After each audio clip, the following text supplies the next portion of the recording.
Ku gyara zama domin ku ji wasu abubuwa guda biyar da suka fito fili game da marigayi tsohon shugaban ƙasar Najeriya Muhammadu Buhari watanni 5 bayan rasuwarsa. Tirkashi babbar magana, muna roƙon ku taimaka ku yi sharing din wannan bidiyo sannan ku biyo mu har ƙarshen sa domin ku ji abubuwan da aka rubuta dangane da rayuwarsa da kuma waɗannan abubuwa guda biyar da aka yi kirarin cewa mutane ba su sani ba.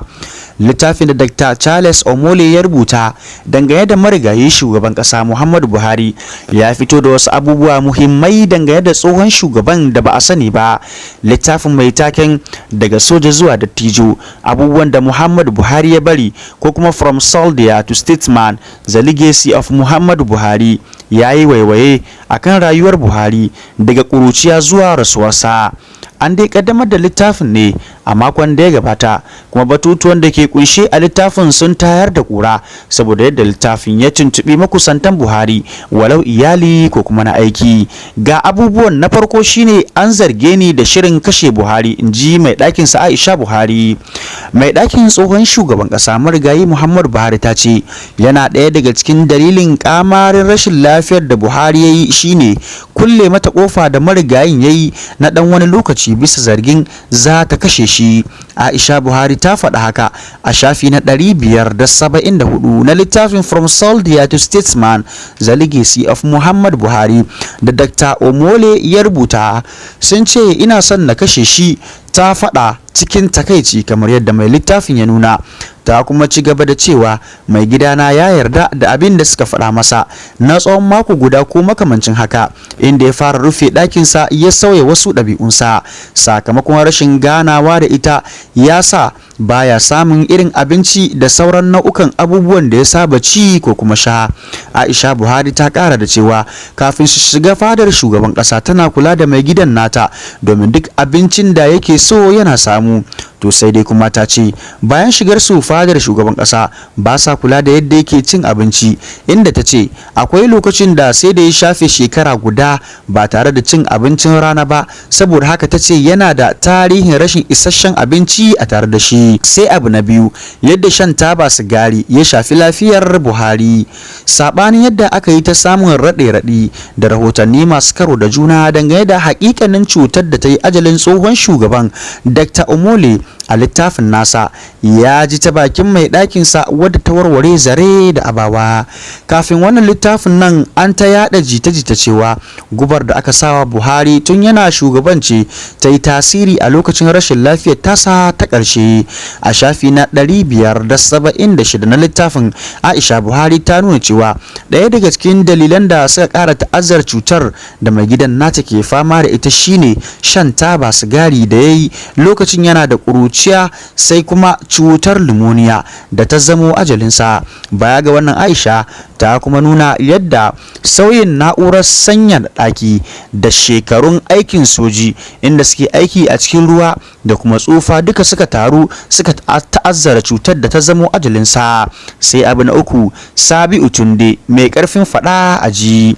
A shekaru 8 na mulkin marigayi Muhammadu Buhari, sunan da ya fi amo a bakin 'yan Najeriya shine Sabi'u Tunde, wanda shine mataimaki na musamman ga shugaban kuma ɗan 'yar uwar Buhari. A cikin shafi na 549 na wannan littafi, Aisha Buhari ta nuna yadda mataimakin na musamman ga marigayi shugaba Buhari ya zama mai ƙarfin sawa da hanawa a tsakanin ministoci da sauran manyan jami'an gwamnati. Yana da iko sosai akan mafi yawancin ministoci, inji Aisha Buhari a cikin littafin From Soldier to Statesman, The Legacy of Muhammadu Buhari. Sai abu na gaba, abin da ya sa Buhari bai goyi bayan Osinbajo ba. Dr. Omole ya ce bisa bayanan da ya tattara ya gano dalilin da ya hana Buhari goyon bayan mataimakinsa Farfesa Yemi Osinbajo domin yin takara tare da Bola Tinubu wanda yake neman kujera a lokacin. Ban san Osinbajo ba, ta hanyar Tinubu na san shi, inji marigayi Muhammadu Buhari. Dr. Omole ya kara da cewa duk da irin makarkashiyar da 'yan baranda suka yi na ganin Tinubu bai kai labari ba, amma Buhari ya ƙi bin ra'ayinsu kasancewar ya tsaya kai da fata wajen ganin an bi tsarin jam'iyya. Bugu da ƙari, Omole ya rubuta cewa abin ma da ya fi baiwa Buhari haushi kan neman takar Osinbajo shine yadda kawai ya sanar da shi ne, wato maimakon neman shawararsa ko kuma tuntubarsa kafin ayyana burin nasa. Sai abu na gaba, shirin kakkaba Ahmed Lawan. daban-daban. Littafin na Dr. Omole ya yi bayani kan yadda wasu da ake ganin 'yan baranda ne a fadar shugaban ƙasa da ke bayar da umarnin ƙarya da sunan shugaba Buhari, inda marubucin littafin ya rawaito abin da tsohon sufeto janar na 'yan sanda yake faɗi da safiyar ranar zaben cikin gida na APC. Wasu manya masu faɗa aji, wasu mutane makusantan Buhari suka samu darakta janar na SSS da IGP da darakta janar na NIA sun faɗa mana umarnin shugaban ƙasa cewa su kai jami'an tsaro domin tabbatar da sanata Ahmad Lawan a matsayin ɗan takarar shugaban ƙasa na APC, zuwan ɗan takarar da kowa ya amince da shi, in ji tsohon sufeto janar na 'yan sanda alƙali Baba. Sai dai kuma tsohon sufeton janar na 'yan sanda ya ce shi ya ƙi yarda ya bi umarnin, kuma ya faɗa wa sauran jami'an na tsaro cewa shi ba zai yi ba, inda daga baya dukansu suka nemi ganawa da shugaban ƙasa. Da muka gana da shi sai muka shaida masa cewa an kammala komai a filin taron, sai muka nemi sanin ko akwai wani umarnin bayan wannan, amma bai faɗi komai ba. To masu sauraron mu, waɗannan su ne wasu abubuwa guda 5 da ake kyautata zaton da yawa daga cikin 'yan Najeriya ba sani ba dangane da marigayi tsohon shugaban ƙasar Najeriya Muhammadu Buhari.